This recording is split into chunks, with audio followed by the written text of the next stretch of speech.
I'd like to open this video with a prayer to our Savior. O Lord the Divine One, who art not on the ban list, bad summoning conditions be thy name. Please hear our request. We really don't want the internet to lewd this goth lolly. Please, we've already lost Marnie to its strange, dark ways and many different fetishes that I totally only looked up for research purposes. Please, do not make her be taken from us. Do not make her be destroyed by the strange, dark ways of the internet. Please. Amen. Anyways, so this week, the girl character Ronan got her big main episode, and Ronan seems like a very strange name to a girl for me, because when I think Ronan, I think the villain from Guardians of the Galaxy. Anyways, so yeah, that's all weird. I should probably give a quick overview of my thoughts on Yu-Gi-Oh! Girl characters, as I did for the best friend characters last week, and I actually, for the most part, like Yu-Gi-Oh! Main girls. I think all 6 of them have very well-developed personalities. I think they all have their own unique designs that perfectly conveys what need to be conveyed, and I think Yu-Gi-Oh! Does, for the most part, try to write them in interesting ways. I mean, yeah, you could always bring up Taya and Kotori are the 2 who didn't really do much, but I would also argue both actually serve fun purposes and do their roles very well. And if you're looking for ones who have much bigger purposes, well, you have the other 4. All of whom have very fun, memorable decks. They all have fun, memorable duels and a lot of good dialogue, and some really fun designs. So, what seems to always be the problem? Well, the problem seems to always come down to that after a certain point, it doesn't matter how relevant they are in the plot, how well defined their personalities are, or how well liked they are by the fans, it seems like Yu-Gi-Oh! Always decides, oh wait, we only want to appeal to 12-year-old boys, so they'll buy our shit. So the girl character will get sort of pushed to the background, and half the time they'll just make another boy character to take over. So yeah, so that means going into this new series, we are left with a very interesting position of what they will do with the said girl character, especially because this one got a lot of fanfare when she first started. I feel like in the sort of span of the anime news industry, the Yu-Gi-Oh! Girls seem to get a little overlooked, which is a crying shame. But for the most part, there seemed to be a lot of interest in this one. Mostly, I think, just because of the design, the sort of goth look, the black, the purple hair, I think really kind of attracted a lot of people. And yeah, it's a great design. I like the fact that we're going with a more goth look this time. So, yeah, going into this, you wonder what she's gonna do. Well, what is she doing for most of the first 2 episodes? She's kind of following everybody, she's taking pictures, she's snooping around. What's going on here? Also, it's interesting, she's the popular kid, but she's the popular kid because she's the cool rock star. I don't know, that's just kind of different for me. Anyways, so yeah, she's snooping around, she's spying around, and in most anime, you'd have to wait 20 fucking episodes for someone to notice. But no, not in Yu-Gi-Oh! 7s. In Yu-Gi-Oh! 7s, first thing they talk about in episode 3 is, hey, why is this girl, like, always following us? Why is she always kind of suspiciously hanging around? And they go investigate. And during this investigation, they find something does seem kind of up with her. So Yuga, once again displaying his intelligence, wants to bring her back to his lab. And I love the little lab. I don't know, there's something about science kids like him, like this sort of weird, eccentric tinkerer child, and like we just get to see all his goofy inventions, and we get background gags. We never get real background gags in Yu-Gi-Oh! And I kind of love it. So yeah, and then it's like Yuga sort of goats her into a duel, which I really thought was kind of nice. I like the fact that they put Yuga's intelligence up first in all situations. Also, Yuga's drone seems interested in Ronan. Obviously, it wanted her autograph. She's a fan, but kept hanging around her, which makes this the second AI character in a row who seems interested in the main girl. Something weird's going on here. So yeah, and then they duel, and I like Ronan's explanation for why she has that one card, why she only owns one card. I like the idea that you can have an interest, but it doesn't need to always translate to duels, but then you can still be shown competent when it's time.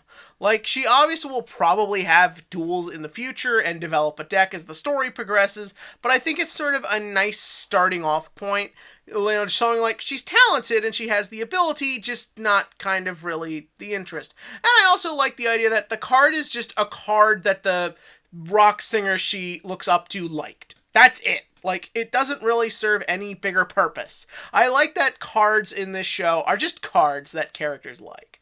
Also, interestingly enough, once again, the boss monster of a main character is an actual anti-rush duel strategy. Like last time it was attack all the monsters, this time it's gain boosts for all the monsters. I think that's kind of an interesting route to take. And so then you also have Rook and the president guy, whose name I'm sure I'll remember eventually. You have them who are goofily trying to get into her guitar case.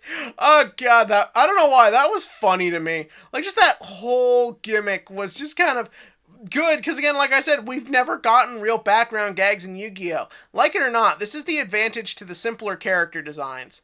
You can get more time to do, actual animation.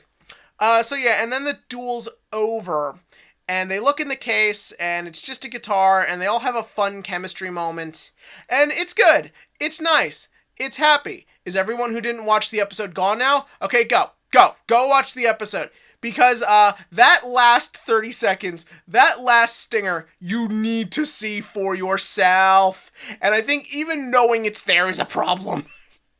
So yeah, the ending of this episode is one of the most perfect examples of an expectation subversion I have seen in a long time. But many were thinking, Kevin, it's only a few seconds. How can this be an expectation subversion when you've got Kylo Ren killing his master we knew nothing about and assuming control over the evil empire as a weird pretty boy angry kid?